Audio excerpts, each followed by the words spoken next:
All right. Okay. Yeah. That's a big number. Yes, yes. It's all across the country, like.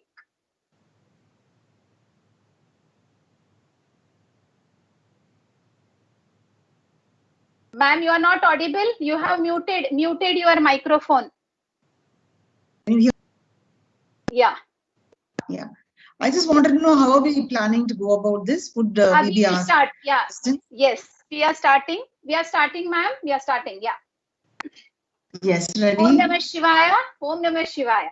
My humble pranams at the lotus feet of our beloved Amma.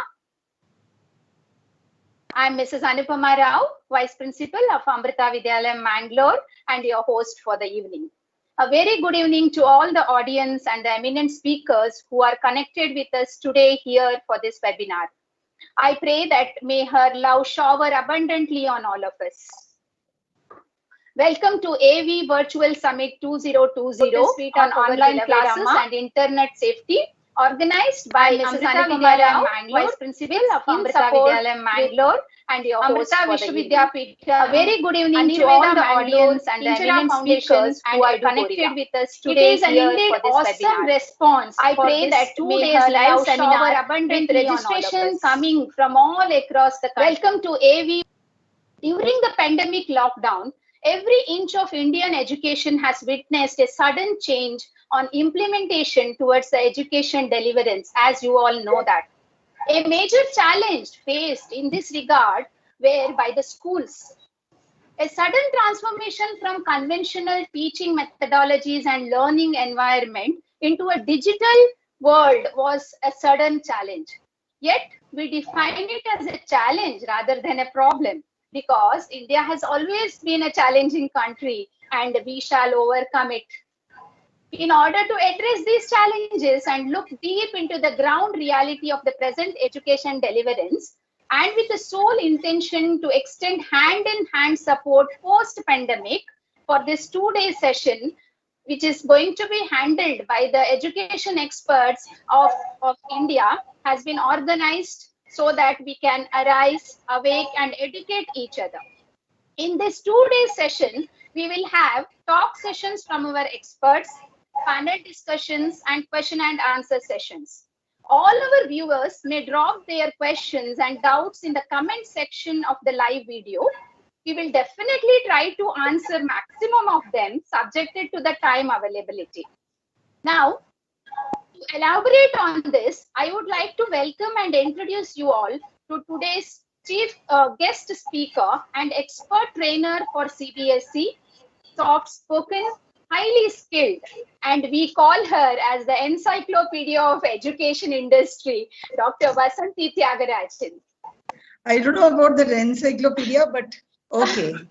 Yeah, so I'll introduce you in a better way now. Yeah, with over 39 years of teaching and learning experience, and also as an administrator, Dr. Vasanthi Thiagarajan is the founder, principal, and correspondent of Shishya School, Hosur. With a doctorate in education, Dr. Vasanthi is passionate about teaching as well as training. She has worked with Dr. Howard Gardner on multiple intelligence in Harvard University in 2008. She is also an accredited trainer in differentiated instruction for Harvard University's online program and has trained over 70 principals in differentiated instruction across the globe. She is a CBSE master trainer for ASL and classroom management, life skills, gender sensitivity. You name any training from CBSE, ma'am's name is always there. Dr. Vasanthi has also designed training manuals and modules for the CBSE, like which we always regularly receive in the circulars, like classroom management, understanding ethics and integrity, life skills, value education, guidance for schools, experiential learning. So it's a very long list of, the courses which she has designed. She also has been appointed by the CBSE by the chairman of CBSE as a part of panel to examine the examination reforms for CBSE and policy thereafter. Dr. Vasanthi is also in the affiliation inspection panel for CBSE since 2000. So I think we also should be knowing about her achievements. Like I would mention one or two here. In 2011, she has been awarded National Award for Teachers in 2012 by the Government of India. Also, she has received the Fulbright Distinguished Award in Teaching in 2011 for 4-month action-based research program in University of Maryland, College Park, USA. She's also been honored by the Ministry of Education, Government of Singapore in January 2014 as Outstanding Educator in Residence. Ma'am, we are really fortunate for having you here today. Welcome, Dr. Vasanthi, to the summit. We are highly glad to have you here today. Thank you very much to be with us. Yes. Thank you so much, Anupama, for those lovely words of welcome. Thank you so much. Our next panelist is Professor Krishnan Kutty, who is popularly known amongst the student fraternity as Professor Krish. A postgraduate in economics and executive MBA from Indian School of Business, Hyderabad, he started his career in sales and marketing.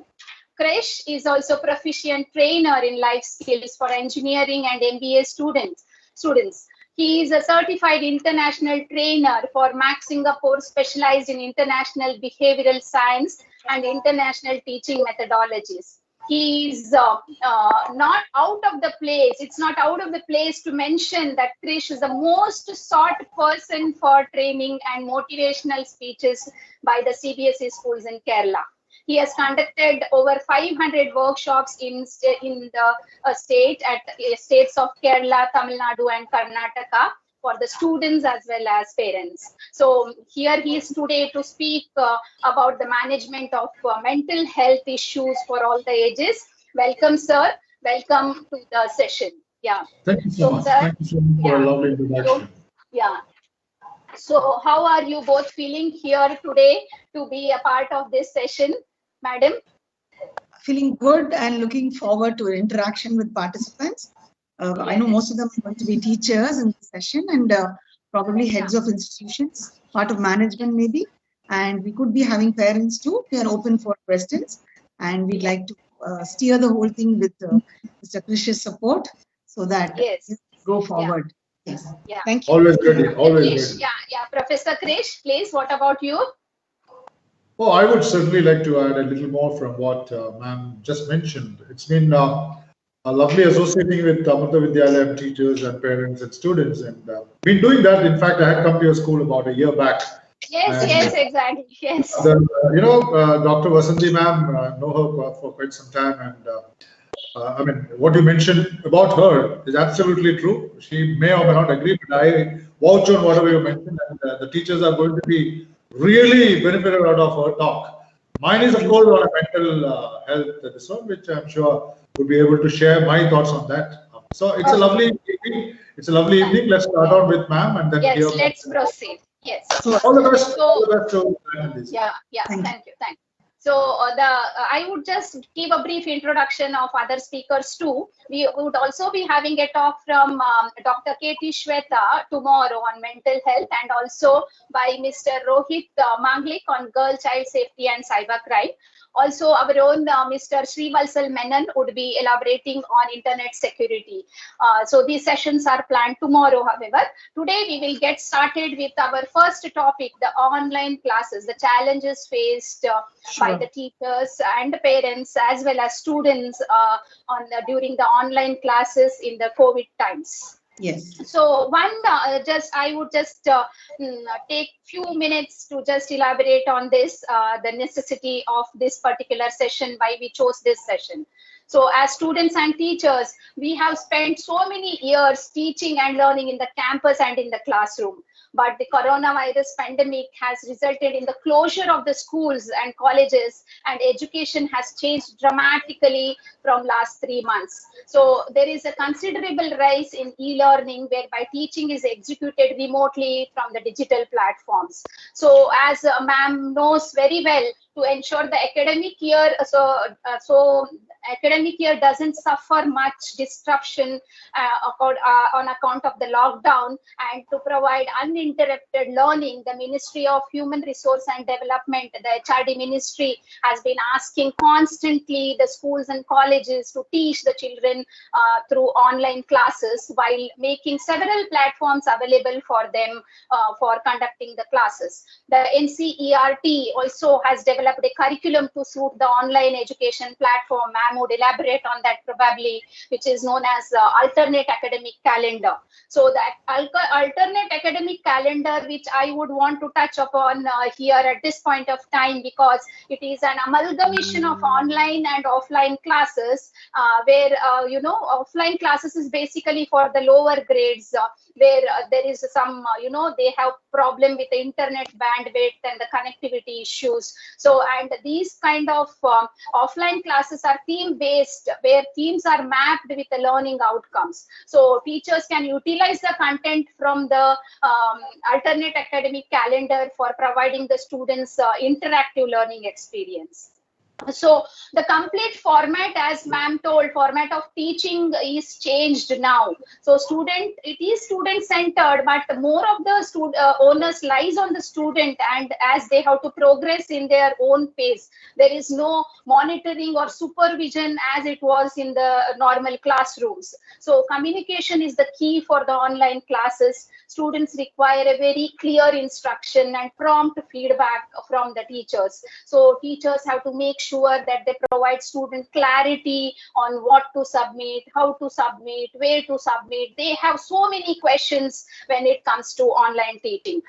Teachers also have taken this emerging technology as a challenge. They are trying their level best to learn the techniques of offline and online classes. Technology is here to stay, ma'am. So like in future, we may have blended classrooms, a combination of virtual class and a real class. So we need to imbibe and equip ourselves as educators for this change. Even the parents have to be ready for this. So students too are facing, lot of issues. So Krish sir would be talking more about this. They may be facing some technical difficulties. They may develop some poor study habits due to lack of collaborative learning, which used to happen in the regular school. Now they are learning in isolation. So they may feel isolated to be locked in a room for 4 to 5 hours and learn. So all these issues needs to be addressed by people like us, so that it will help them to, get acquainted with this new system of learning.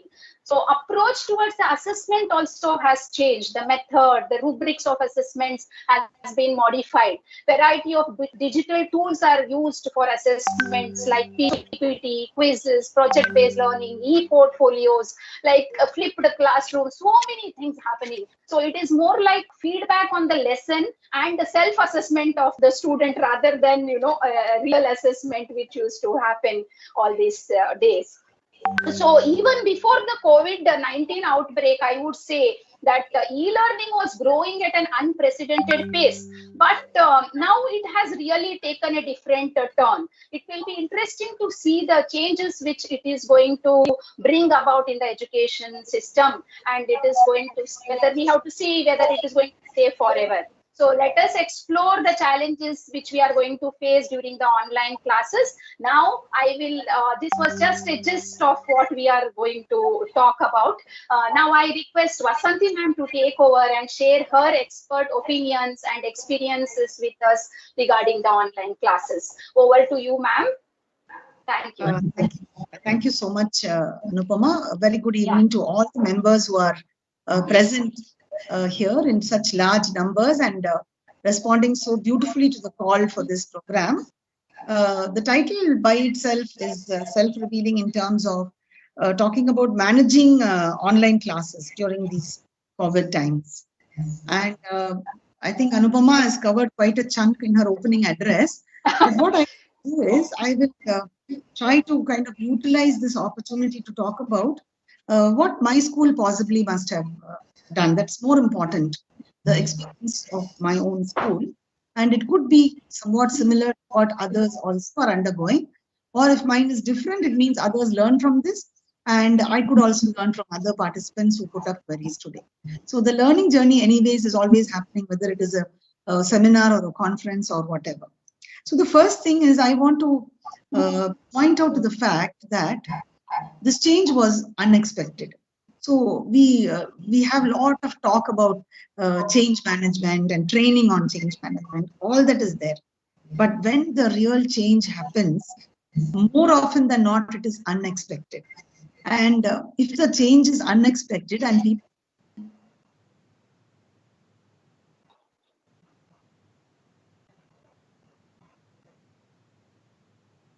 Ma'am, you have gone mute. Yeah, is my voice clear? I'll start again. Yeah. What I'm trying to look at is sharing of my experiences with everybody now.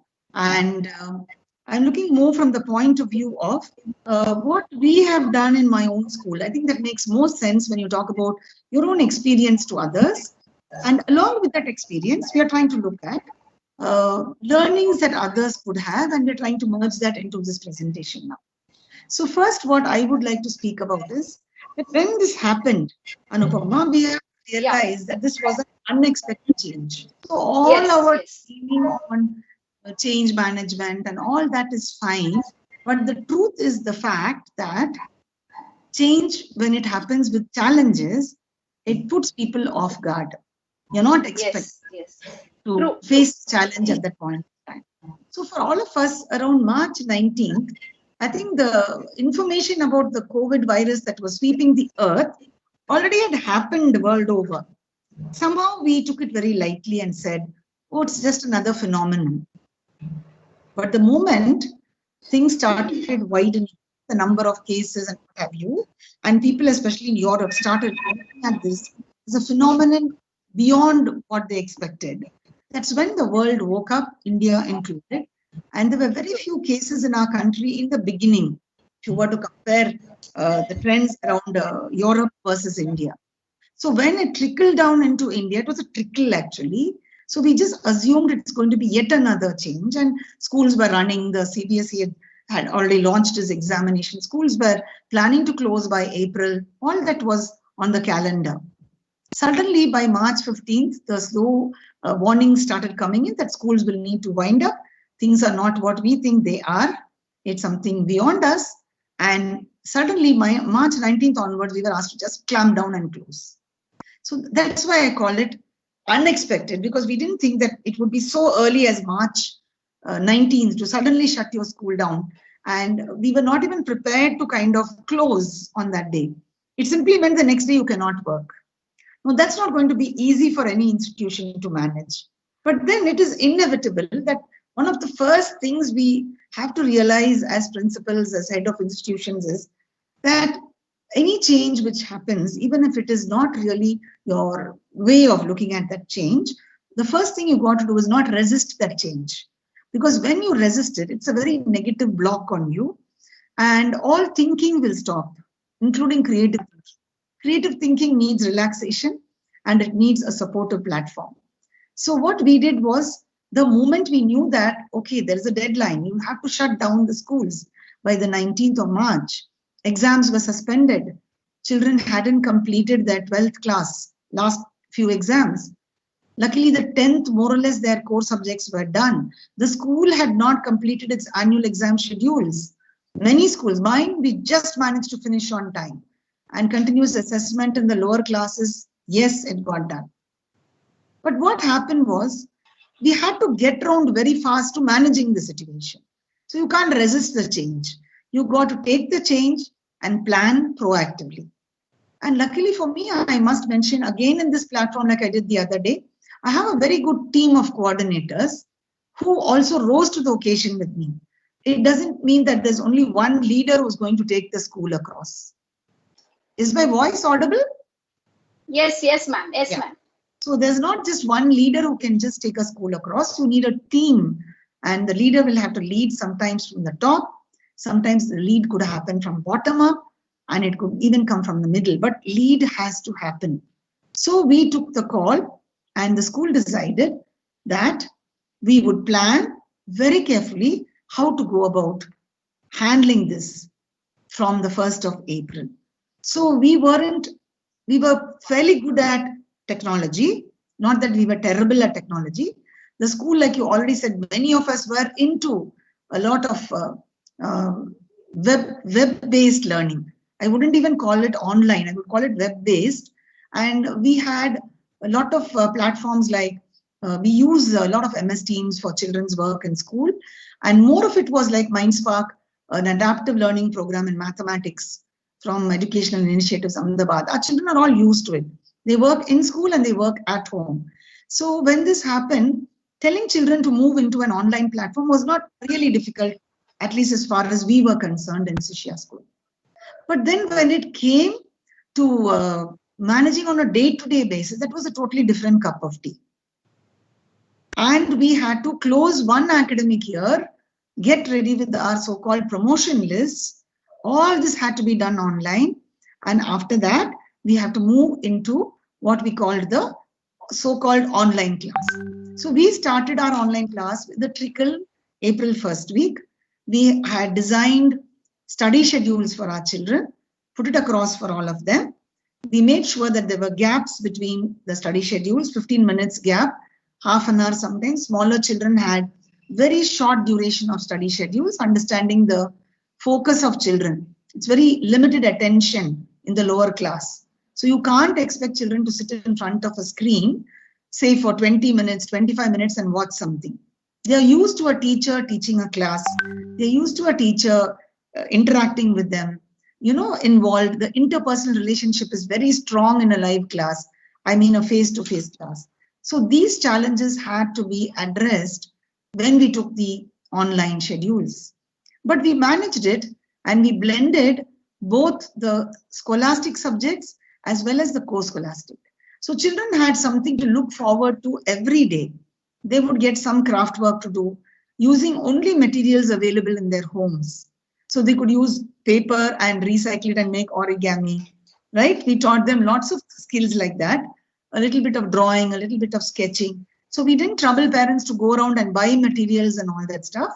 And this is how we managed the co-scholastic. The dance teacher, in fact, was giving them steps online. So was the Western dance teacher. So was the vocal music teacher. So all of this was happening to all of our children. And then after 1 month got done, we decided let's take a call on this because feedback is very, very important in any program. We cannot be one-sided and assume that we are the experts, we know what is good for you, and this is what we will give your children. No way. We had to get a feedback. So we closed the school for a short period of time in the month of May. And when we opened on June 1st and we relaunched the schedules, we got a feedback from our parents. What do you feel about what's happened so far? Would you rate it on a 5-point scale of excellent to very good to good and needs improvement? And then we gave them space to write what are the areas they felt we actually had to improve upon.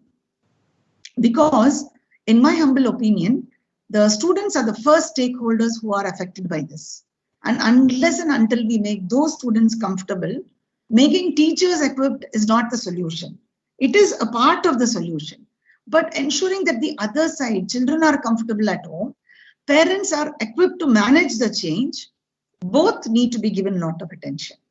And we took this feedback where we got a very good response that about 75% of our parents said, it's very good, what's happening. And another maybe 10 to 15% said, it's excellent. And the other said, it needs some improvement. And they didn't stop with that. They gave us a lot of areas where they faced difficulties and also gave solutions. They didn't simply say this is a problem. We are glad that our parents gave us solutions also. Why don't you try this? Because the parent is looking at it from their point of view. You know, they are sitting at home and we expect them to do so many things. It's just not possible. You know, so that's important to find out, okay, what's your solution to that? And what I looked at was, if you look at these challenges from these three major stakeholders first, let's take it from the point of view of the teachers who have to deliver teaching first. Now, how equipped are they with all the tools? We are a Microsoft Showcase school, so we use MS Teams very frequently. Fortunately, most of our teachers knew it, not the new ones.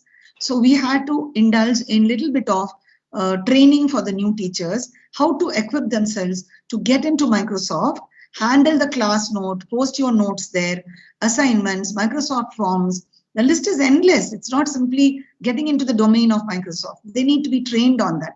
Fortunately, I have a lot of MIE educators in my school. So they all took up this responsibility and they trained the teachers. We also explored the Google's platform, because that is another very important platform that we should be using. And there you have a lot of interactive tools like the Jamboard, the breakout rooms. So children can do collaborative work. Yes, Microsoft has got the channels. So you can break up your children into small groups, put them into the channels, and children can speak to each other. They collaborate, come back, present themselves. And constantly we had to keep visiting these classes to ensure that things are being delivered. So I myself, I'm visiting the online classes every day. And parents, we had to make this very clear to them about so-called online classes. It's not simply going online using some kind of methodology and writing something on a board or showing them a PPT or something. No. How effectively does it actually communicate? And you'll believe it or not, the lower classes, the kindergarten to the 5th standard, I would say, a lot of parents felt we don't want this so-called online like what we are doing now, Anupama, where children have to kind of work with their muting, unmuting video and all that. And they were coming into the meet. They're very small. They don't know what to do with the buttons. They either leave the meeting, come back. So we realized that, and parents said, just give us a simple pre-recorded video of the teacher teaching. And the advantage here is that the parents felt, since sharing of computers is happening at home, parents cannot go to the market and buy extra computers now. So there maybe was one PC in the home, maybe two, and parents are working at home. So they work from home, they need the PC. There is a demand for them, and it is a priority because they are breadwinners. They have to do their assignments and then only give the children the PC to use. So you try to compete for space with the parent at the same time, and the parent needs to use the PC. It's simply not possible to happen. So they felt, you just give us these videos posted made by the teacher, and we will take our time. 2-3 times the child can view the video and learn better. And then we attach some worksheets, Google Forms, whatever, and we ask them to post it. Sometimes the craft work and all, we said take pictures, scan it, and put it up for us to use. So these were some of the ways in which the children got ready to take them. And we found that in the 9, 10, 11, 12 category of classes, there was absolutely no issue of online. I think children were very comfortable. They followed the etiquette, and we were able to take the class through very well without too much of interruptions and all that. So there we found a lot of comfort happening. We have started testing also from last week. We had ongoing assessment, which is a different story. Right now there is like end of lesson revision, end of lesson test also, timed, and children write and submit on time. Attendance is taken on the form and it's done. And it's working very well from 9 to 12. But when you come to lower classes, you've got to give them their space and their time. So this is as far as the children are concerned and the teachers. The next thing we got was about the YouTube videos. And I would like to advise teachers who are present here, maybe other school principals, that if you blindly put up, there are wonderful videos on YouTube, no doubt about it. But if you were to download them or give the link to your parent, the chances are when you open a YouTube video, by the side, you normally see a lot of other videos pop up, some of which are not appropriate at all. So the chances are children will jump from this video into the ones where they are tempted to look into them. So either we download it and then give it to the parent for their own, offline downloads, or we have to make sure it's only teacher-based video. So YouTube would be a little dangerous. Any other online videos, it could be the Khan Academy. You've got to be very careful because this could be unmonitored. Parents have started going back to work now. So children probably are alone at home. So that's another thing that we have to keep in mind before we plunge into all these things and trouble people. So I've looked at it from the point of view of my students. I've looked at it from the point of view of my parents and of course my teachers. As far as teachers are concerned, we are constantly doing what we call upgradation. This afternoon, actually, between 2 and 3, we had a 1-hour session with all our coordinators and teachers where some more new tools like Padlet, the Jamboard was explained to new people how to use it for brainstorming, for graphic organizers. So we are equipping our teachers with a lot of new methods so that the children find it engaging. Otherwise, daily looking forward to an online class, just pressing a link and getting into it and sitting for half an hour, then a break, again another link with a maths teacher, another link. It could get a little boring after a week because it's the same thing being doled out. So now we have to realize that it's okay, fine. For the first month, we got over with it. But can we now slowly move into giving children a lot of engaging activities? And we can give them a lot of explorative activities at home. They don't have to sit in front of your system all the time. They can go into the garden and look at what nature is doing there, learn all their science from there, work in the kitchen with the mother and find out how chemistry works, how much they can do actually beyond this sitting in front of a screen. Because you would agree there are health hazards connected with it. Children are not equipped to manage the light on their screens, and they could have problems of vision if this continues for a long time. And it's well known that after 20 minutes, one needs to go away from the screen and blink and massage your eyes for some time. And children may forget to do that. So this is one huge risk. The second one, it's very sedentary. You're sitting in the same position, same desk, throughout the day, maybe with 10-15 minutes break, not a very healthy thing to do. And there's no games. So we had to provide indoor games, garden games, terrace rooftop games. We had to create a lot of things for children. Get them out into the air. They can't take a walk outside. It's not allowed. At least on your rooftops, on your balconies, come out and take the air. We had to do all that. And somewhere we now find that there is a very mellowed kind of approach to the learning. We are not trying to make it very serious learning for the lower classes. The learning is happening. So we have this big responsibility that once the school reopens, we'll have to look at our academic calendar for the remaining part. We don't know. CBSE has to give us clarity whether it's possible to close an academic year by March next year. If so, what happens to the curriculum, the syllabus? We have not got total clarity on that. We need to wait and find out. And the lessons are going on. Just now we are taking all the core competencies of every lesson and ensuring that these are like a continuum. If you're teaching physics, make sure what you teach in 6, 7, 8 has relevance to the 9, 10, 11, 12. If there are topics which could be given a backseat, give them a backseat now and wait for further clarity. And as you pointed out, CBSE has been a forerunner. The government rather has been MHRD. So you have Diksha, which is a beautiful portal where children can download or even view a lot of presentations made by teachers across the country. They can learn from that. Diksha is a beautiful site. Teachers have a lot of training programs on Diksha. We've tried out ourselves on Diksha. My teachers have done courses. So we have to avail what is already available and not reinvent the wheel all the time. You shouldn't be creating new things when things are available already. Use the resources available, but ensure that it is being used by the end user very carefully, the child. That is our focus, not the deliverables from this side. We have to weigh the consequence of giving this to children and how they view it. So parental feedback, I would say, is critical because they are the best judges of what's happening at home. So this is my brief summary of the way I have looked at my school managing COVID times with online learning. Can you elaborate on equipping the teachers when they are at home? Like now we can't call them for training to school. So yes. What would be the best platforms and how do we proceed with teacher training for this? Okay. We look at teacher training from two broad angles. The CBSE has sprung into action, and I think from April, we all know they have already started online training for teachers through all the schools across the country. So teachers must have registered for so many programs by now. My teachers have done quite a lot through the online training. I have been a trainer for them officially through CBSE also. In fact, this morning I did for the Sri Ravi Shankar group of schools. So we are equipping them on the one hand with all skills that they could use maybe after school reopens, like classroom management, it could be stress management, change management, all this. Some of them can be used now, some later. And when it comes to the tools that teachers have to use, they need training.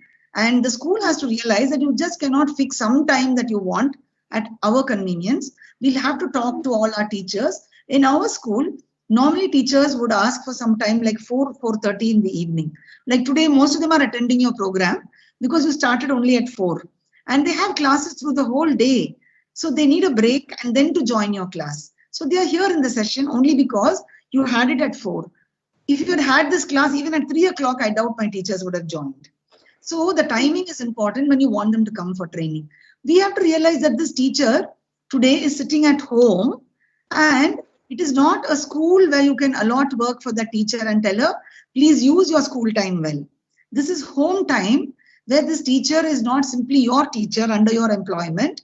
She is a mother at home. She's got a family to attend. Yes. And children cannot wait to be muted. They cannot be muted on a camera. They will be demanding their tea in the evening, their milk in the evening. And she's got to plan so much beyond her lessons. She could have aged parents staying with her. She could have a husband who's demanding attention after coming from the office. Just look at the multi-pronged efforts of this humble teacher at home. She's not a teacher anymore. She's playing multiple roles. So when we talk of training, first you will have to assess each head of department maybe will have to assess their department individually. What are the skills that my teachers are lacking when they deliver? Do they find it difficult to even create a PowerPoint presentation? Do they find it difficult to post that on an online platform like Microsoft Teams? How comfortable are they on sharing a screen? And a lot of hand holding is required. You have to assess your teachers very carefully. You have to get that in place, put them on track and handhold them for some time to give them confidence. Sometimes the head of department parallelly will be with the teacher. In case she's struggling here and there, she will have to get in immediately and take over the class. And unless you do that, the teachers could feel very threatened with this kind. We are very comfortable in the classroom because you are the master there. You just enter, you take it. But here it is like exposed to an entire world wide web, as it's called. So it could be very threatening for a teacher. And then if you say 1 hour you're blocked, you can't get distraction. You could have a little baby who's coming to you and asking for milk, and your classes are running for you. You can't tell your child, no, you wait, I can't feed you now. I've got to take care of my kids. See the pressure. When she comes to school, there is no such thing. She walks into the portals of the school. She's a part of the school, a teacher in that school. Until 4 o'clock, she's there. But after she goes home, she's got time for a family. Here, the whole day, 24/7, she's with her family. She's got to handle them, and she cannot put hold on them and say, don't make a noise, don't run about. How long do you control small children at home? Or adults who demand your attention? Aged people who are maybe not well. You can't tell them, wait, I must finish my class. I hope you get the point. So that's where we have to be very empathetic towards our teachers. And more than empathy, I would look at support. Because empathy is only saying, oh, I can understand how you feel. Support is actually working with them because you know how they feel. And I think supportive platforms by management and principals or heads of department leaders, I think that holds the key to the comfort of the teacher. Now, once she's very comfortable and she's given clarity on what to do. See, unless you have clarity on how to conduct a class, what are the parameters that we are judging a good class by, we get our teachers to actually present some of their materials to us. And all of us sit down and view those materials. And then we kind of assess it. Oh, could you have done this? Do you think that would have been clear? Can we use some more images? So we had to go on honing those skills all the time.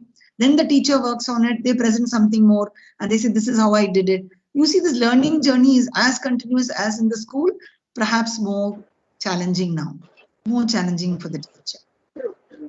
Okay. What would be your suggestion for the parents? Somewhere I feel parents are not still convinced with the online teaching.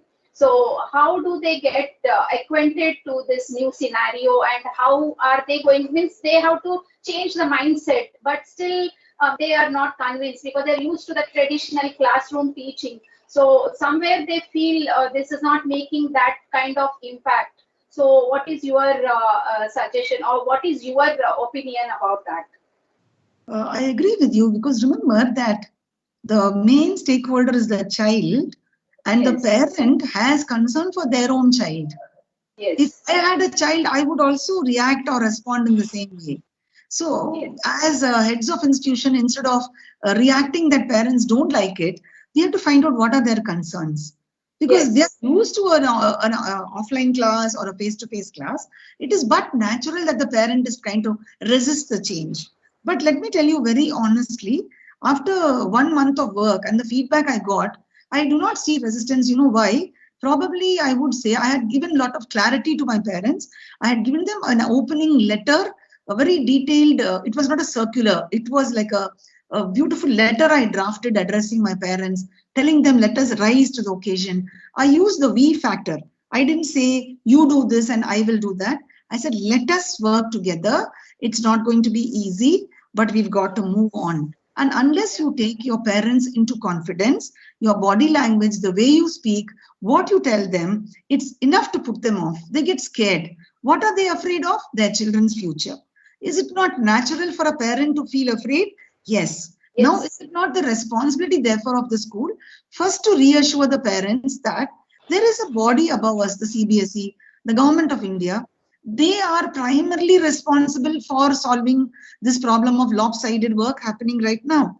From our side, we are doing whatever we think should be done for teachers or for children, but you don't have to worry about the year, the academic year and all that, because clear instructions will come. Only thing we have to think of the pressure on the government or the bodies like CBSE. It's not that they can just click the finger and take a decision. Any decision they take is going to affect the entire student community across the country. Even now, there is a circular saying that some exams which have not been done are going to be reconducted. Okay, but then you have very severe COVID situations in many parts of the country. So there, it is impossible to run a CBSE exam in certain cities. We don't want to name them. Some of them are simply critically dark red. How will you conduct that same board exam in those cities? Then what are you delivering in terms of fairness to all? So the board will definitely take a call. We only have to be patient because as school administrators and principals, we could not take decisions so quickly for just about 1,000 children. You imagine a board which has to take a far-reaching consequential decision for lakhs of children across this country. They can't take it just like that. They are also sitting on meetings. It's not that they are sitting idle. They are working so hard day and night. I know that personally. They are getting suggestions from principals. They call us for that. And it's not that we have to wait patiently. And meanwhile, schools will definitely have to plan and do it. But I think if you want to benchmark the quality of your online, so-called online, I wouldn't even call them online classes. I would rather have teacher recordings which children can view at their convenience at home, minus an internet also. Because the Wi-Fi could be a huge issue with children connectivity. Rural areas, it could be a very big problem there. We have to look at those dense rural areas where it could be very, very tough on kids. So offline learning, I think, would be better through an online mode where you post it and the child accumulates all that. At their leisure time, they will sit and study. And I found that we had a feedback. Children who are, you have 3 broad categories of children in your class. So you'll have gifted children. Those gifted children, they need to be challenged all the time with higher order thinking questions. Then you have those average children who are neither here nor there, but they are the ones who need to be addressed all the time, majority. And you'll have the struggling learners, which cannot be ignored. These children need a lot of support. Now, in an offline class, you can differentiate. I've done differentiated instruction. And we know that in an offline class, it is very easy face-to-face that you group the children, put them together. The gifted will help the others to learn, peer learning, co-learning, all that we can do. But in an online class today, the gifted could get very bored if you went on repeating something for somebody. The average would feel, okay, I'm not addressed. The weak would feel you're going too fast. So we found we have 3 special educators who are managing my children today. They actually are in touch with the subject teachers, my special educators. And every day they take the pain to visit every teacher's WhatsApp or her group and check out the lesson and the particular chunk of the chapter that is going to be taught the next. These teachers then sit on it and design very, very simple reading materials and worksheets. And they get it approved again by the subject teacher who is the expert. See the work that goes behind the scene. And then this teacher puts it up for the children. And then the children, the parents tell us it's so child-friendly that 3-4 times the child is able to view that. And these children are able to learn so well. Now, isn't that nice to do. Beautiful. Yes. It matters. Absolutely. Yeah, absolutely.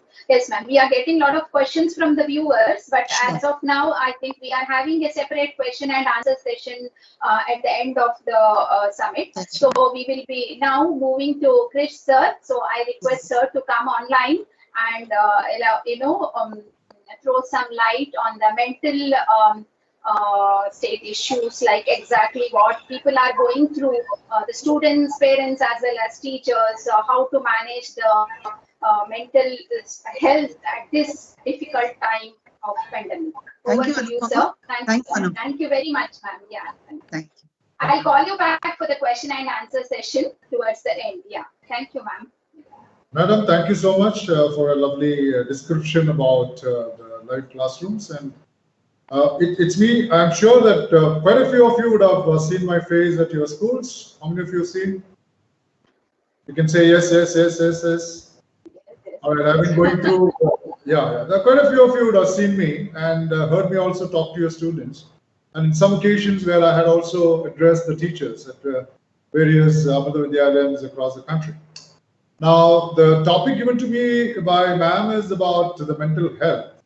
So when I look at the mental health, we only look at one-sided, that is about the COVID-19, right? The latest trend in the global health scenario. But I would like to say something prior to the COVID-19 about myself, like my journey towards this, not about COVID-19, my journey in my own school and how I could come out of all this depression, stress, and who helped me to come out. So that is a small little story, which not a story, it's really happened in my life. Initially, I had my schooling in Kerala, wherein I was taught only in my own mother tongue, that is Malayalam. So in the year 1969, I shifted from my native place to a place called Avadi. My father was in the Central Reserve Police Force. So he was in Assam and then he was transferred to a place called Avadi in Chennai. And I was put into a school which speaks only in English, Hindi. I know, I'm sure most of you would have been guessing which school is. My dad went and searched for the best of the schools and he found Kendriya Vidyalaya to be the best of the schools in Avadi and put me into KVs, and I was shifted from Malayalam speaking school up to my 6th standard, then put on to my 7th standard in English medium school. So you can see the agony, the struggle I've gone through when I was shifted from a Malayalam speaking to English speaking school in the year 1969. Somehow or other I passed, or I was forced to be passed through the recommendation of my dad to the principal, and I came to my 8th standard. 8th standard, I really found myself so much depressed, in the sense that most of my friends, many of my friends who saw me sitting in 8th standard, where they expected me to fail in 7th, but somehow or other I got promotions.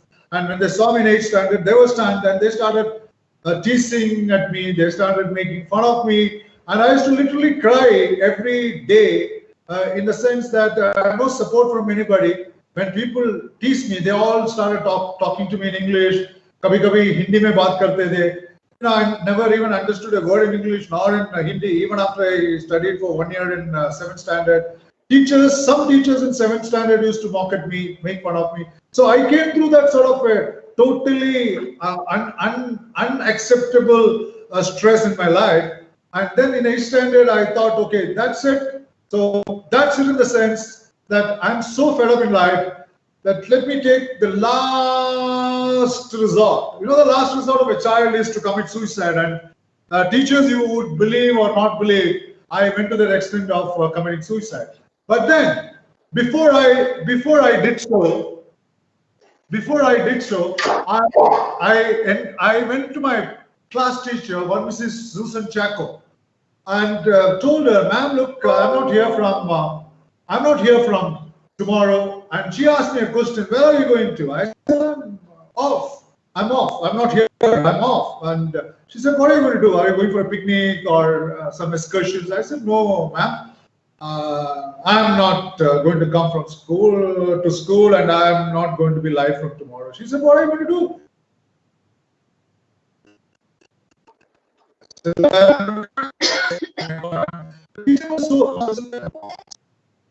said, you cannot do that. I said, do you know what is suicide? I said, I know how to, but not really know what is suicide. It looks really funny and you can laugh at it today, but the fact of the matter is, when I told her, this ma'am told me one important definition of suicide. Suicide, if you have to tell to your students, you must narrate my example to most of the students. Suicide is a permanent solution for a temporary problem. Zindagi mein, people have, everybody has a problem. You're going to have one lift in the hand and say, I have no problem. Every individual, some or the other, there are problems, and these problems will just pass away. They not come to stay with you permanently. So under these circumstances, my class teacher, Mrs. Thakur, said, look, like you, there are everybody having problems and everybody commits suicide, what's going to happen? That's number one. Number two, she said that if you commit suicide, the person who's going to suffer for the rest of the life is not you, it's going to be your parents. What wrong did your parents do except bringing you to the universe? What else wrong did they do for you to take the stand of committing a suicide? So these two things were really striking my mind.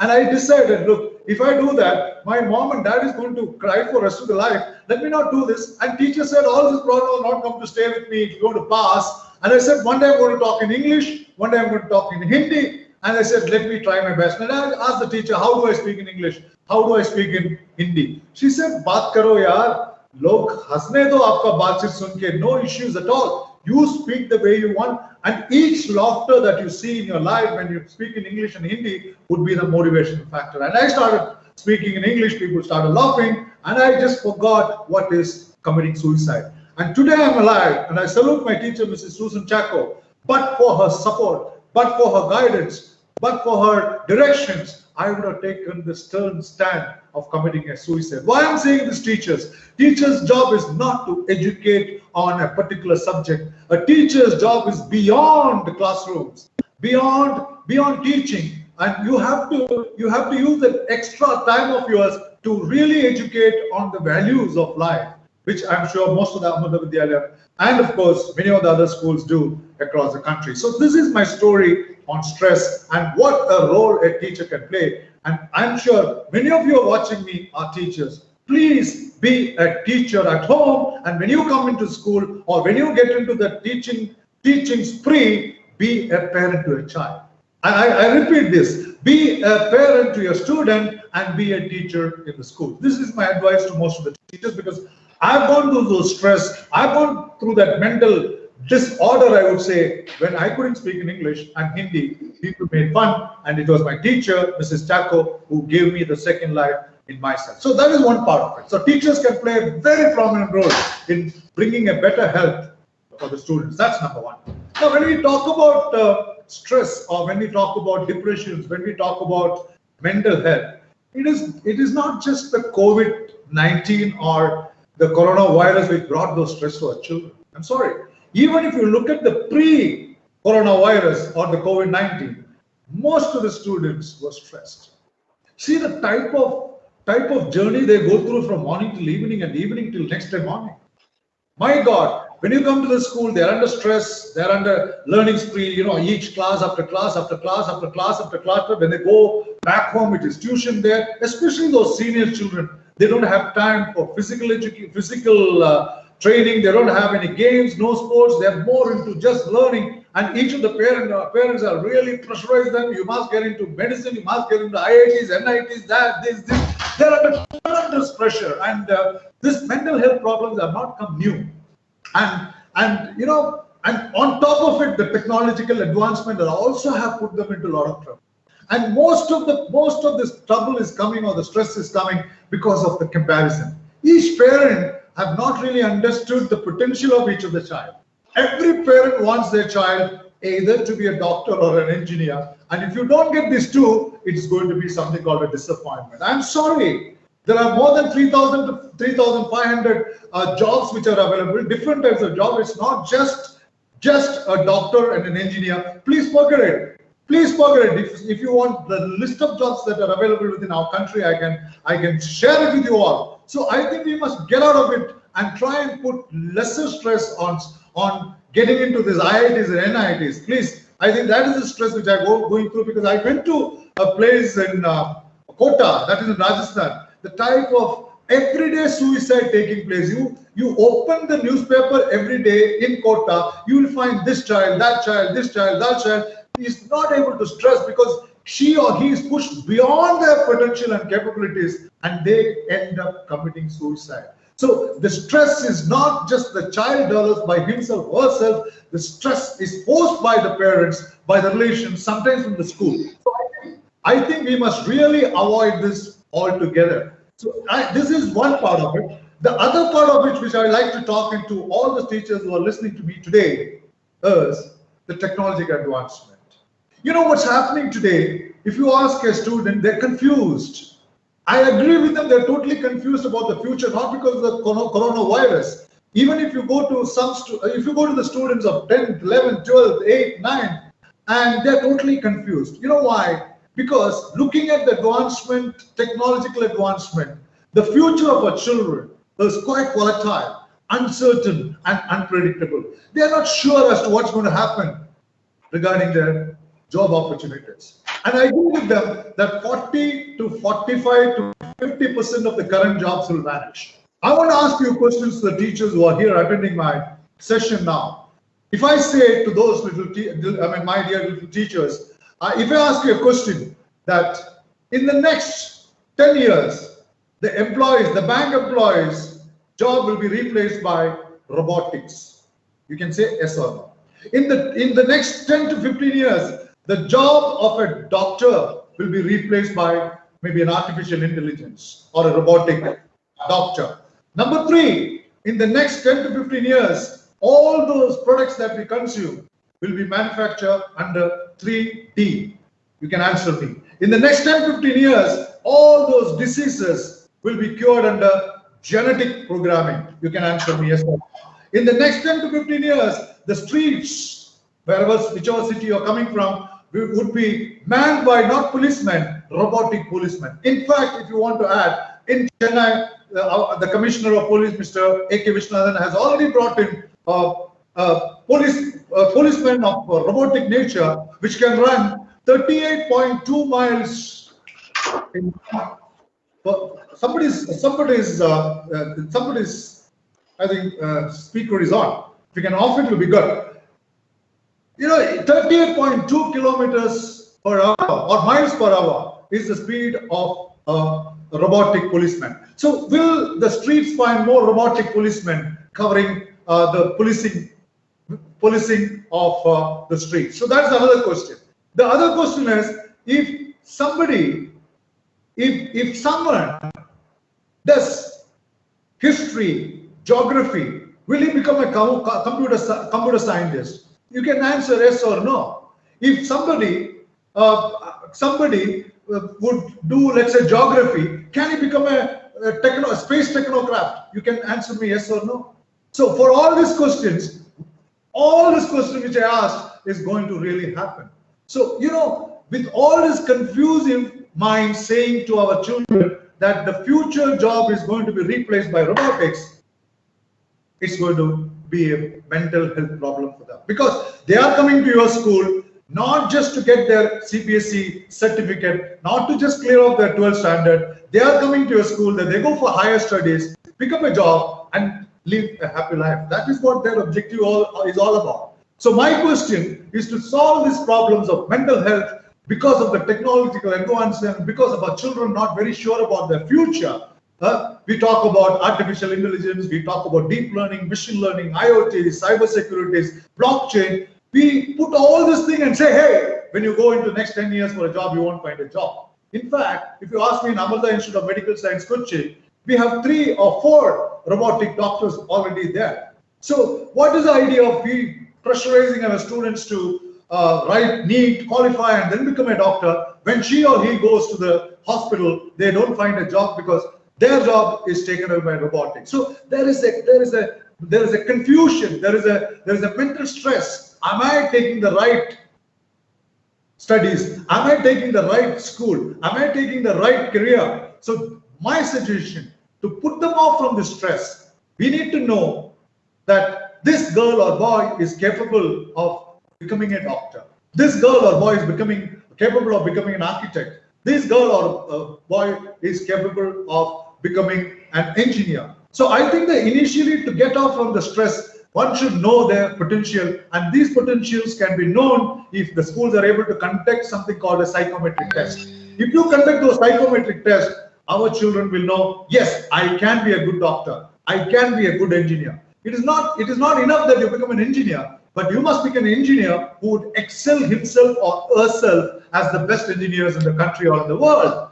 Like Vishwesvaraya, right, from Mysore. So he was an engineer, but then he's a renowned engineer. So my question to all of you is, the mental stress, as a teacher, you must understand why is that mental stress? Because of their uncertainty, because their future seems to be totally blank.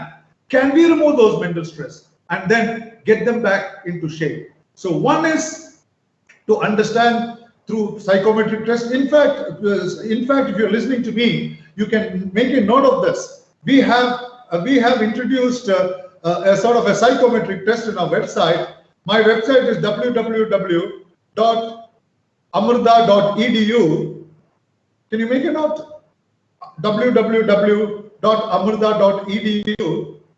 If you go into my website, you'll find mychoicemyfuture.com, mychoicemyfuture.com/Amrita. I repeat, mychoicemyfuture.com/Amrita. Make your students of 8, 9, 10 or even 7th standard to write this. It is given free of cost by Amrita Vidyalayam. Utilize that. You study their capabilities and potential through this test, and then direct them that yes, aapko ye ho sakta hai, ye nahi ho sakta hai. So I think it's not just, we are not just talking about stress from externally. Internal stress, a lot of teachers can help them. Make them write. They get a report. I think 1, 2, 3, 4, 5 or 6 sheets report they get. Teachers must study that, guide them, and if at all you have any doubts on that particular psychometric test, you need further guidance, you approach us. The more you confirm to a child that this is what you are capable of becoming and this is what you are going to become, after tension is over. That is the second story. Now coming to COVID-19, the last 3-4 months has been hectic for our children.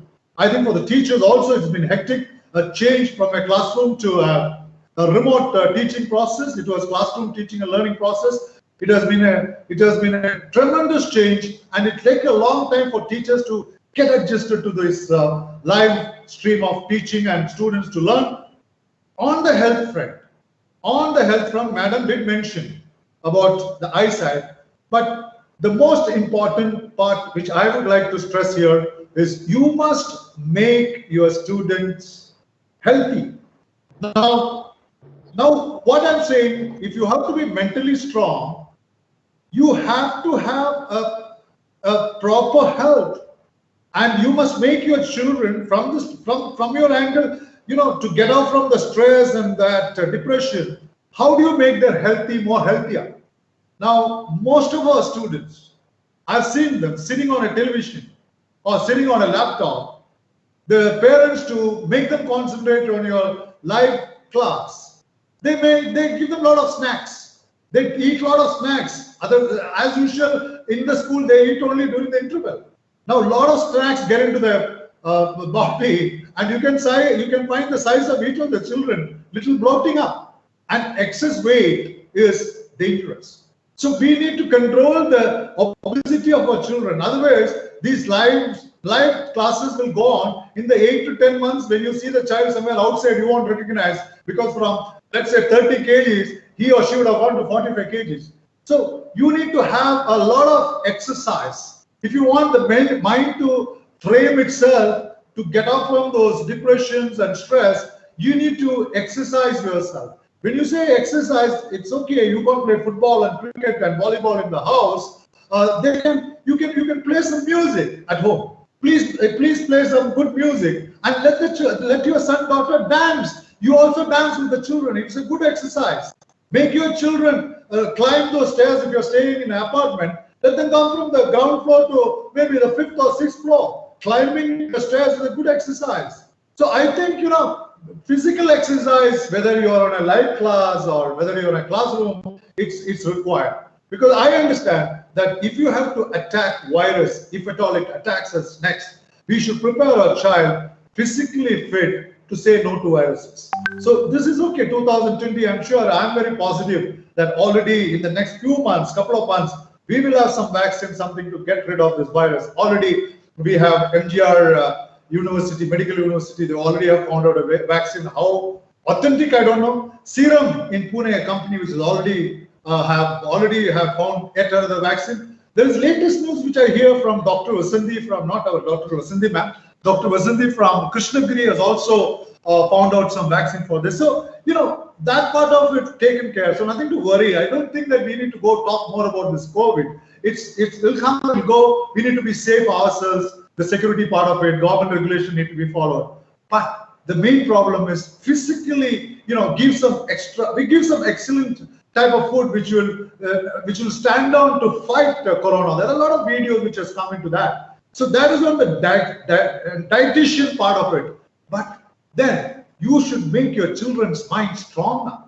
Now, how many of you know, I'm sure there are maybe some few biology teachers, when you talk about your brain, let me tell you that we have two sides of a brain. I want these exercises to go to children so that their mental health keeps developing better, their stress keeps going off, and they think positive. They look at things very affirmative. They look at things as optimistic. So what I'm going to talk to you in the next maybe about 5 minutes is how do you strengthen your mind?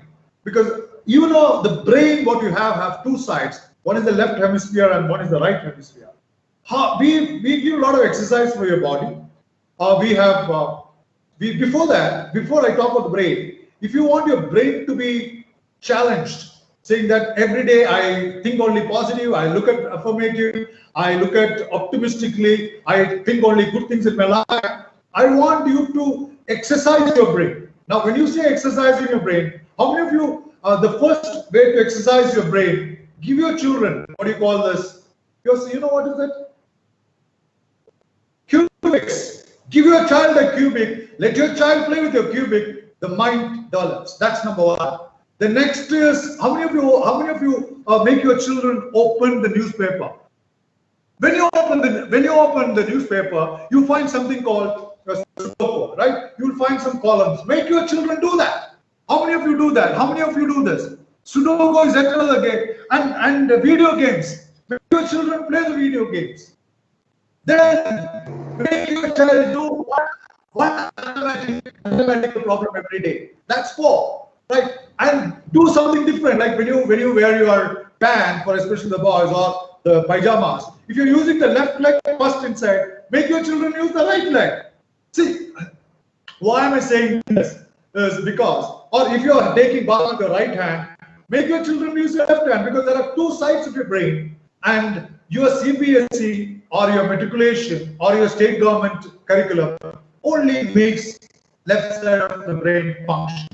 The right side of the brain totally goes for a big 6. You don't exercise the right side of the brain, right? If you have to recognize alpha, beta, or left side, if you have to do mathematical side, left side, analytical side, if you look at the right side, always right side, creativity, right side, innovation, right side, color identification, right side, but nobody uses that. And that's why one of the reasons you find only 1 or 2 child in your school can write a poem.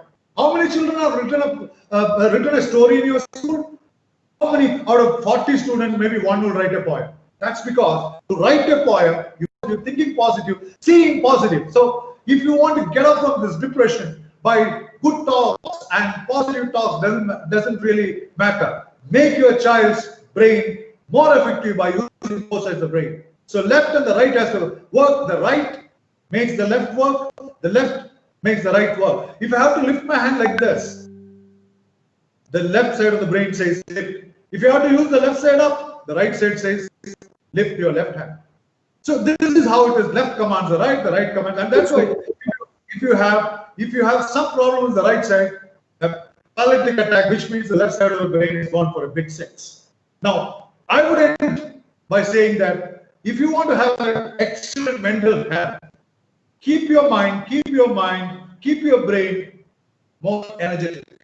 Unless you make your mind energetic, you can't have an excellent mental health.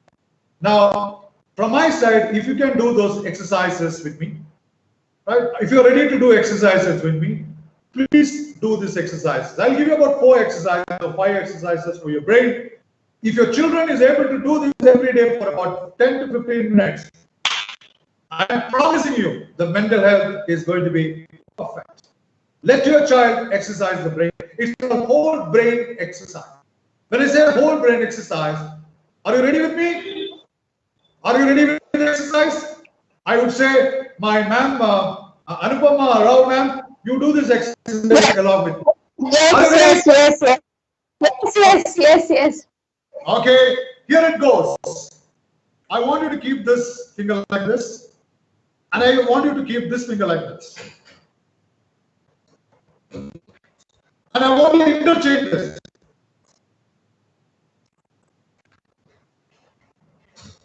Do it. You want it mental health, right? Do it here. You're not audible actually. No, you have to do it. Otherwise, I'll keep on talking. Then you'll have to close and go. Yeah, this is one exercise which you need to do for a good mental health. Both आसान है. Both आसान. No. Your mind has to come back. Okay. The second exercise is okay. Victory. Here it is. Here, that's gone. Okay. Victory. Oh. Okay. Victory. Okay. Victory.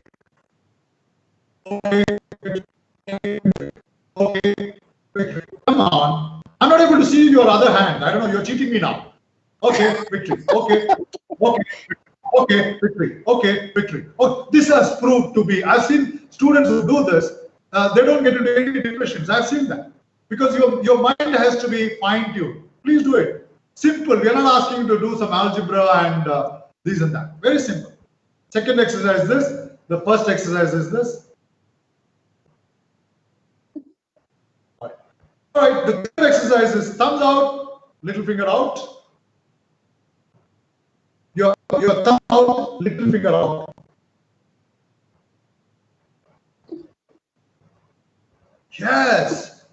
Anupama ma'am is able to do it.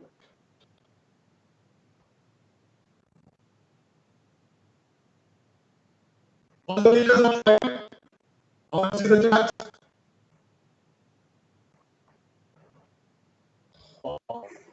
Now, you just lift your right hand and put it up and down, put it up and down. This hand can go like this. This will go in circle, this up. Up, one hand up, up ma'am, Anupama ma'am, up. Okay. I'm going back. Up. That is over. The teachers are doing, I think, right? Very good. Yeah, that, oh my God. Belgavi teacher is able to do it now. I'm able to see her now. Mangalore, all teachers are doing it. Wonderful. Now, the last exercise is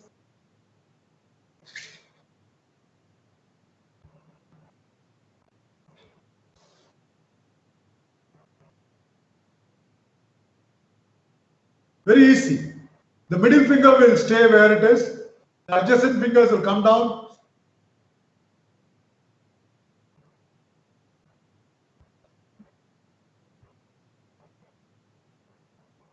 Yeah, you can see this video later and then practice with your children. So these are the few exercises I thought I would share with you, ma'am. And I'm sure one more very important thing on the mental health. Please be careful about when you make them use small smartphones. You know, the radiation is so much. Radiation is so much, and today I've seen most of the children, they use smartphones for remote classes. very dangerous. And our children sleep with those mobile phones close to their brain. Very dangerous. In fact, let me tell you that one of my cousins, she's suffering from Alzheimer because she has been sleeping, dementia, sleeping because she keeps the mobile close to her brain. That's her. Never, ever, ever, because the radiation will kill the neurons which is available inside your brain. So please tell your teachers not to use those smartphones close. Don't sleep with the phones under them. And okay, sir. Yeah. Yeah, thank you so much for that. We have a very important question from a parent. They are asking that how about the stress level of the parents during the online classes? So how do the parents manage their stress level? Because they are leaving the students. She pointed out that the parents home, they are left all alone with the mobile and lot of information available on the mobile on their fingertips. So how do they manage this stress of online classes?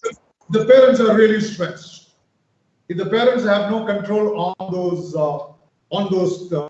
mobile phones or whatever laptop with availability, the overdosage will put the child into a lot of problems at the later stage. You're going to have an eye problem totally. If you're going to watch this, if the future is going to be only through life learning, I'm sure it's going to affect. First is this, and if you're going to use, you're using today, ma'am, this, earphone, that will affect the eardrum. So the parents are worried. Now, if you're going to sit for 5-6 hours on this, there'll be a loss of sight, there will be a loss of hearing. That's number one. Too much of this can lead, maybe, okay, the child is maybe in that sort of 6th, 7th standard. If you're not really watchful about her or his learning when she is at home or he is at home, there are so many apps which will lead to certain videos which our children must not see. I've seen it's very dangerous. So I think it's really number two. Really seeing so teacher, parent, and also the child is under stress. The stress is always there till we get accustomed to these type of changes that is taking place. But this is again a passing. As you get used, you'll forget. But using those net for wrong purposes, a parent must be watchful. Over to you, ma'am. Okay, yeah, thank you very much. So we will just take few questions, ma'am. This is for Vasanthi, ma'am. There is a question after basically there is a question from the parents saying my daughter is in UKG.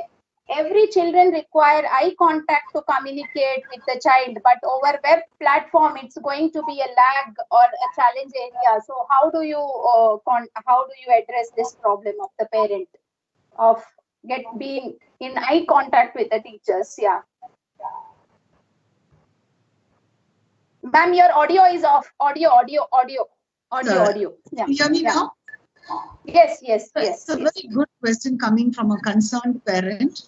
Yes. Considering the fact that this child is only in the upper kindergarten, which should be about 4.5 to 5 years old.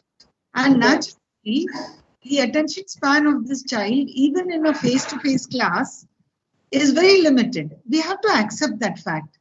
Now, suddenly, if a school is going to switch over to an online mode, the school has to be very careful about what they want to deliver to that child. You cannot expect the child to pay the very same attention that happens in a face-to-face class. So that is why I have been reiterating that when schools have this very ambitious plan of to send online classes, rather get online classes done for children of that age level, I think it has to be first very carefully scrutinized by the head of the institution and a team of senior teachers who will have to see what's the content that is being given over there. We have to see that. Otherwise, it's going to create havoc at home. You cannot expect this child to sit for 15, 20 minutes doing something. They don't do it in school. They need to be distracted. Every 10 minutes, the child's activity has to change. Otherwise, they get bored even in school. So I think teachers have to be very careful about this. I told you from lower kindergarten to grade 5, it's a very sensitive area where children cannot sit for more than 15 minutes. So you have to do some, you saw Mr. Krishnan Kuti now, he did some activity where you know, he's engaged. No, unless and until something of that kind is happening, you know, children are going to simply not sit down and watch things. They want to do things, not watch. As you told, ma'am, you told that you had given more focus on the co-scholastic activities in the beginning of the online classes. That was an excellent initiative which you had taken. Probably that was the way with which the child could become friendly with the online whole process of online teaching. And then gradually you took them to the studies, you know, academic science to say. Absolutely. Yeah, that is how. And also there are many suggestions coming from the parents that, you know, we should have more of this kind of practical orientation lessons at home, you know, where they will go and do some gardening, cooking, ironing the clothes and all these kind of things. Probably teachers can include these kind of activities in like physics. So if you're teaching light and reflection, so they can give them some activities using the battery or whatever they can use at home. So it's up to the teacher how practically she can, you know, make the learning more practical to the children. Yes. So these are the suggestions coming from the parents. One more question is, how do the teachers come to know whether the child has understood in the offline class? Now you suggested offline classes, so teachers, I think she should be I think she might be a teacher. She's asking, ma'am, how will we come to know whether the child has understood the concept when we are sending some video in offline mode? It's a very, very good question to be asked by a teacher, because one thing that realizes, even in face-to-face classes, Anupama, there is no assurance of understanding by all. True. Let us be practical. Even when you take a 40-minute class, you don't even know whether you've reached all the 40 in those. All the 40. Too. Absolutely. The challenge is even more evident now when it is offline and you don't meet your children at all. So what we do is that you can have a checklist of learning, you know, and we have to define those parameters of learning and share it with the parent. Can your child recognize the lion? Can your child recognize the ray? Can your child draw a ray of light? So the outcomes have to be defined very clearly to the parent, like a checklist.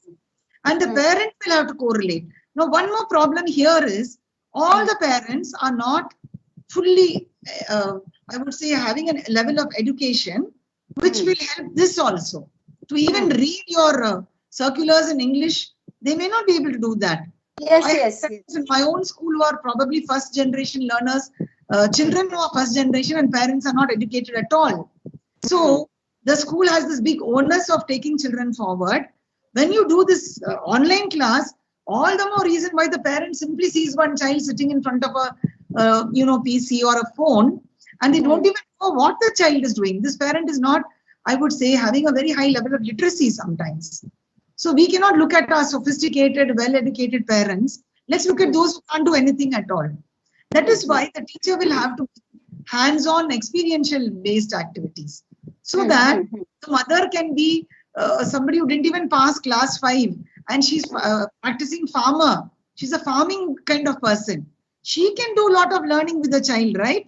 They can go into this microgreens. It's a beautiful project children are doing these days. Children can grow their own plants and parents can support. So give children those kind of things which the parents will be able to support.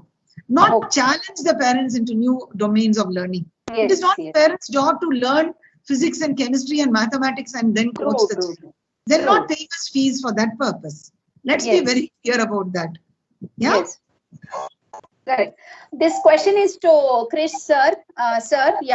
How do we know what's the need of the child in terms of mental understanding? Like the child of 5th or 6th or 7th standard, maybe at school, will really not understand what is mental stress, and how do we make out whether the child is really stressed or is undergoing some kind of stress? Is there like, yeah, we can. If a teacher is capable and if the teacher has. No, the current scenario when the child is at home, this is, I think, probably a parent who is asking this. So how a parent can make out that the child is undergoing some kind of mental stress? What are the signs of stress? If you ask me the current sense, when you have this lockdown for the last 3 months, most of the, not most, 99.9% of our children, they have the problem of stress and depression. Because, see, going to school is totally a different experience, man. Let me tell you. Now, it starts from mom waking them up at around 6 or 6:30, preparing them, getting them dressed up, breakfast, getting into the school van, assembly, going to classes, different classes. I think having a lunch with friends, these are all when you put them into a sort of a depression. When you find 40, 50 friends are sitting and you're learning from that atmosphere, today you're sitting alone, there's nothing to find out. 99% of the children who are now learning live are into sort of a stress, because unless it will take some time. So why is the teacher, they're all under stress. Can I ask you something? How many teachers who are attending this session can raise their hand and say, I am not stressed in attending remote class? 90% of the teachers are stressed. It is not like taking it. It means lot of exposure experience in conducting a class live. So I think that is number one. Number two, from the behavioral angle, if the teacher is able to see each of the student on the screen, you can see the distraction. You can see the sorrowfulness. You can see that sort of a feel of negligence. You can see the feeling of loneliness. You can see on a child, a smiley child and a gloomy child. And that is the job of a teacher. You can easily find out. You get 100 children and say, who is depressed? I can find out. It is only through those gestures, the way they react. When I talk to you, you turn your head this side, you turn your this side. All this will lead. The physical behavior of a child can make a teacher understand or a parent understand this child is, she or he won't take food on time, he won't listen to the instructions given by the teachers. They will not be behaving in a normal way, which is clear that this particular child has some mental health problem. We need to take corrective action before the child gets into much of a Okay, very nice, sir. Yeah. Now, what we will maybe see when sir says that online classes is a stressful process for the children, or it is creating stress. Ma'am, what would you say? There is no other alternative. We have to put this stress on the parents as well as students. So, what is your take? How do we reduce this stress, or how to make this experience more joyful? So we can, this experience, learning itself has to be a joyful experience. We just can't teach them under such a stressful situation. Yeah. And what would be the best practice for that in online education to reduce this stress? What our children, our students and teachers are undergoing at this point of time? Anupama, basically, if we were to very frankly revisit the school situation when we were pre-COVID, please tell me, do you think parents did not have any stress about their children's learning? They had. Why? In terms of the fact that sometimes even educated parents do not know what's happening in a school. So when children come home, or they're working parents, they send children away for tuition classes somewhere, and they totally are cut off from what is happening to the child. In fact, many of our teenage children come back and tell us they have a study room, they go inside, they bang the door shut, and they're totally cut off from their children. True. Suddenly, it's not that we have to get overboard on this parental stress. The truth is, maybe they're not as stressed as we think. Probably this is an opportunity for them to involve in their child's learning. Yes. All these perfect. Never Yes. involved. Now, when they sit and involve, a few of our parents did tell us, they started learning things with their child, explaining it in the child's own language. And sometimes we teach in English, you teach the child and in your own mother tongue at home and re-explain a concept. Nothing like understanding that better. Nothing like that. So we shouldn't be getting overboard on this aspect at all, that there's something wrong. I think we got to take it with a pinch of salt and not rub it in that parents are stressed and parents are stressed. I think it's an opportunity for parents to start working with their children and understanding the actual job of the teacher. Do you know that there is this teacher who is standing in the background working 365 days of the year, not 220 working days. She's working 24/7 throughout the year. Now this parent will at least realize there is this humble teacher who is putting in so much of effort to drive home even a single concept to their child. I think it is time for appreciation also, and there is no need for alarm. And I think forums like ours, now you're going online, thousands of people are watching us. This is the time to tell people, please don't panic. Yes. And let's not rub it in that parents are stressed. Please, let's look at teachers who are stressed. Are you aware they are highly stressed today preparing for online classes? Our teachers need some time to relax. They need some time to sleep well. They need time to take care of their families. Let's look at the teacher who's getting stressed out. I'm more concerned about my teachers who should not crack up. I'm worried. So I think parents who are also teacher parents will agree with me. All of us are parents. My son may be grown up now, but I was a teacher parent myself. I think we have to understand that this teacher plays a major role. If I can be supportive now, you know, Anupama, what will happen after the school opens on face-to-face? We may find that parents are coming forward with now a supportive hand because they undergo a terrific transformation of their thought process about that teacher. And I think it does a lot. That is my opinion. Yes. So I think we had a very good discussion. One last question for Krish sir is if he can give 5 pointers or suggestion to the students as well as parents to maintain best mental health, sound mental health, I mean to say, to have sound mental. Like 5 tips for parents and students to maintain sound mental health. Now, the first tip would be to parents. I'm sure, as the ma'am said, that most of you are teacher parents. The first tip is don't force your child. That's number one. Don't force your child, at least for the next few months, to do what he or she likes to do. So don't force. Right, that's number one. Don't compare your child with any other child, the neighborhood child. The comparison is what really kills the moral of a child. Don't compare. Every child has his or her potential. No comparison at all. The third is don't frighten your child. Now, the third tip is so much required that most of us, we talk about the current situation more than that is required. And please stop, switch off your TVs. Please switch off your TVs, because don't see about COVID's death there, COVID death here. You know, don't put the fear. So the third advice to the parents, avoid watching too many times about COVID. See the news maybe daily to get yourself what's happening currently. So number 3 is that.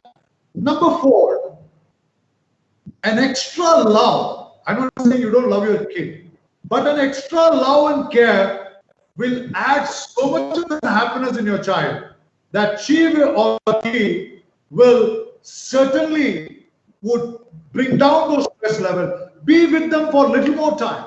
So the 4th would be that extra care and love that you can impart on your child, which will add much more value in bringing down the stress, the stress level. The 5th one would be, please don't be like a parent having food separately, parent praying separately, the child eating separately, the sister, brother eating in their bedrooms. My advice to all the parent teachers here is to bring the harmony togetherness in the family. At least have, I know earlier to this COVID, the father goes off, the child has the breakfast, himself or herself, the mother is, please, for heaven's sake, the last instruction, advice, I would say, not an instruction, be together, have breakfast together, have lunch together, have dinner together. All of you sit for 5-10 minutes in front of the Almighty, pray together. The togetherness you must bring in. I think that would lead the stress level to demolish by itself and diminish over a period of time. So with this, I made it clear. So what are those 5 major tips that you can give to a parent to make the stress level come down day on? I just want to add a point here. Yes, I just want to add a point based on what Krish said just now.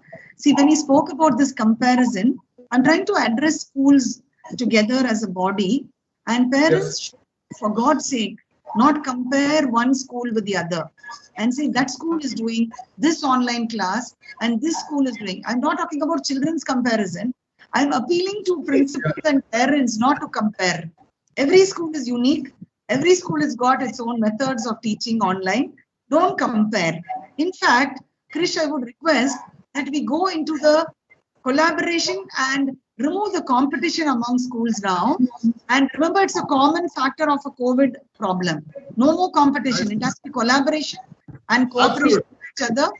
And maybe you should have a seminar or a big panel of principals coming on board next, where we get them to look at collaboration and cooperation and remove this comparison between schools. And so when parents view about 20-30 principals on board, all talking the same language and not comparing this school with that, the best practices can go to all our parents together. That is my humble appeal to you when I close this program, and request that we have a principals forum that will address parents again, call only parents, so that they, kind of understand 50 principals speak with the same voice. Very important. Thank you. Yeah, that is the reason we have started this. I would want to specify about this education forum. There is something called as Education 360, a community of Indian educationists on the Facebook page, which we have created recently, I think just 2 days back. So it is an ultimate virtual platform to address, discuss, analyze, and develop sustainable solutions for the problems like online, stress, everything, like whatever, in during the corona pandemic and maybe post-corona also. This platform hopes for an hand-hand, as you told, ma'am, it hopes for an hand-to-hand support, providing high-quality resources can empower the education system as well as students of India. So this group is going to be with, as you told, it will be a combination of students, principals and the teachers as well as parents, where they can come across with their problems and the solutions, and with people like you who are very close to CBSE and know about nitty-gritties of policy making and the consequences of the policies, so that it can reach the public faster and easier and in a very convincing way. So it is going to be an interactive platform too. So here we will have some inspiring debates. We have educational conversations. We can involve discussions. We can ask questions. We can work together for sustainable development in education, like how we have started online. We can come up with many more things. So I would wish all the looking at Anupama, just sorry for the interruption because of the shortage of time. Yeah, I'm please. actually looking into before the schools reopen after the pandemic.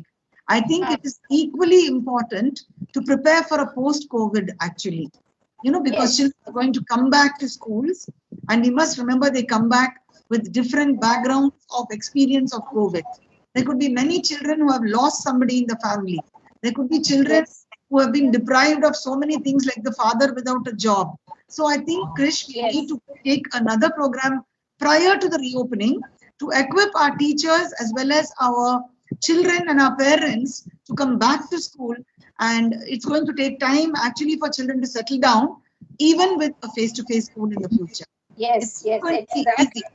It's not just tomorrow reopening date and we're all back to school. No, schools have to equally prepare well for that post-COVID preparation, sanitation of the school, sanitization. So I think 1 or 2 seminars prior to that would be wonderful for schools to prepare for the reopening of schools. Done, Akka. Whatever you say is done. Sure, we will do that through the forum Education 360 probably. We will try to put it on air through that forum so that all the problems can be addressed. Now, thank you very much, Vasanthi ma'am and Krish sir, for being here, spending your valuable time with us, and answering all our questions. Before we end the session, I would take 2 more minutes. We have a video message from Srivalsan sir, who will be taking up the session tomorrow. Just he will be briefing about how we are going about tomorrow. So over to you, Guru, for the video message. Yeah.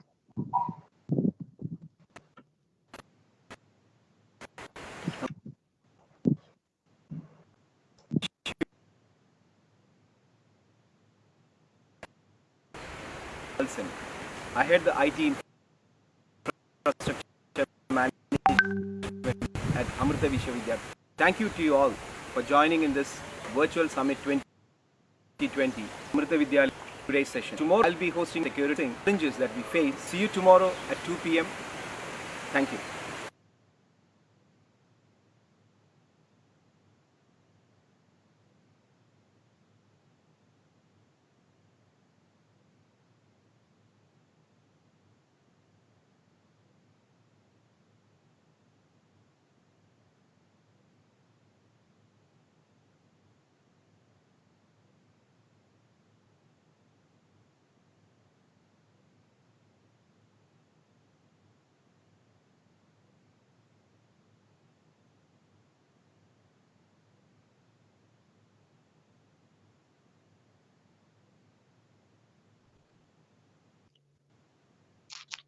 Yeah, thank you, viewers, for being with us today. Hope to see you tomorrow again with the new sessions. Thank you very much. Thank you. Thank you so much once again. Thank you. Thank you.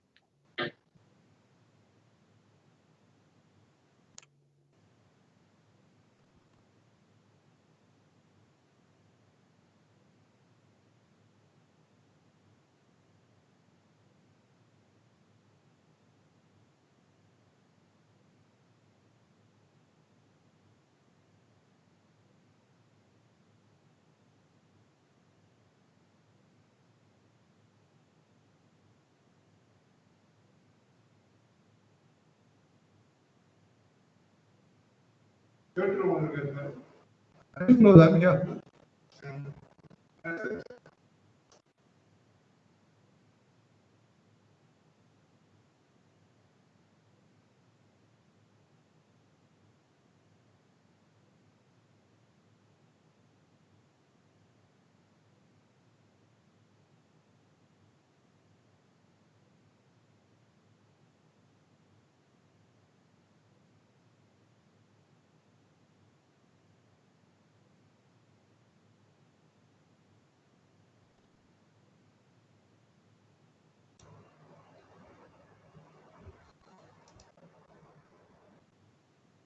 ഇത് pot വെച്ചിരിക്കുന്നു